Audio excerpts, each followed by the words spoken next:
तो फ्रेंड्स, आज का सवाल है अभाज्य गुणनखंड विधि द्वारा 70 और 175 का मौसा ज्ञात करें। तो आइए हम लोग देखते हैं कि 70 और 175 का मौसा ज्ञात करेंगे हम लोग अभाज्य गुणनखंड विधि द्वारा। तो 70 का अभाज्य गुणनखंड ज्ञात करेंगे तो 70 2 तिया 6 2 5 10 5 7 35। तो हमारे पास 70 का अभाज्य गुणनखंड 2 गुना 5 गुना 7। अब 175 का हम लोग अभाज्य गुणनखंड ज्ञात करेंगे तो 5 से भागा करते हैं। 5 तिया 15, यहाँ पे बच गए 2 25, 5 5 25 और फिर 5 7 35। तो 175 का हमारे पास अभाज्य गुणनखंड 5 गुना 5 गुना 7 है। तो 5 गुना 5 गुना 7। अब हम लोग यहाँ दोनों अभाज्य गुणनखंड में उभयनिष्ठ देखेंगे तो हम पाते हैं कि यहाँ 5 और यहाँ 5, ये दोनों 5 उभयनिष्ठ हैं। और फिर यहाँ 7 और यहाँ 7, दोनों इस प्रकार 7 उभयनिष्ठ हैं। तो जो हमारा उभयनिष्ठ है उसी को मस कहते हैं, यानी महत्तम समापवर्तक। यहाँ 5 उभयनिष्ठ है और 7 भी उभयनिष्ठ है। तो 70 और 175 का मस बराबर 5 गुना ये 7, 5 7 35। तो इस प्रकार 70 और 175 का मस 35 हमें ज्ञात हो गए। तो ये फ्रेंड्स अभाज्य गुणनखंड विधि है। यानी हम लोग इस वीडियो में आज 70 और 175 का अभाज्य गुणनखंड ज्ञात कर उन दोनों का मस इस प्रकार हम लोगों ने ज्ञात कर लिया। अब फ्रेंड्स देखेंगे कि इसी 70 और 175 का यूक्लिड विभाजन विधि द्वारा मस कैसे ज्ञात करते हैं। तो आइए फ्रेंड्स देखते हैं। तो आइए फ्रेंड्स, हमारे पास प्रश्न आ गया, यूक्लिड विभाजन द्वारा 70 और 175 का मस ज्ञात करें। तो यूक्लिड विभाजन विधि एक भाग की विधि है जिसके द्वारा हम लोग संख्या का मस ज्ञात करते हैं। तो हम लोग देखते हैं 70 और 175 को भाग लगाकर 70 और 175। तो यहाँ 7 का पहाड़ा पढ़ेंगे, 7 दूना 14, 2 0 0 2 7 14।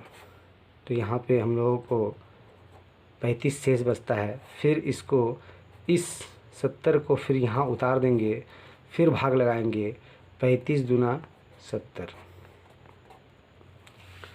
तो हम लोग यहाँ देखते हैं कि यहाँ जो संख्या है इसको हम लोग भाज्य कहते हैं और ये जो संख्या है इसे हम लोग भाजक कहते हैं और ये हमारा भागफल है। और ये जो नीचे व्यवस्था है उसे शेष कहते हैं। तो भाज्य को ए द्वारा सूचित किया जाता है, भाजक को बी द्वारा सूचित किया जाता है और भागफल को क्यू द्वारा सूचित किया जाता है और शेषफल को आर द्वारा सूचित किया जाता है। तो यूक्लिड परिमेय हमें भाज्य, भाजक, भागफल और शेषफल में संबंध बताता है। तो आइए फ्रेंड्स देखते हैं क्या संबंध है। तो संबंध भाज्य बराबर भाजक गुना भागफल प्लस शेषफल होते हैं। अर्थात भाज्य को हमने ए माना है, भाजक को बी माना है और भागफल को क्यू माना है और शेषफल आर होते हैं। तो ये हमारा एक सूत्र है जिसको यूक्लिड विभाजन का सूत्र कहते हैं। भाज्य बराबर भाजक गुना भागफल प्लस शेष, अर्थात ए बराबर बी गुना क्यू प्लस आर।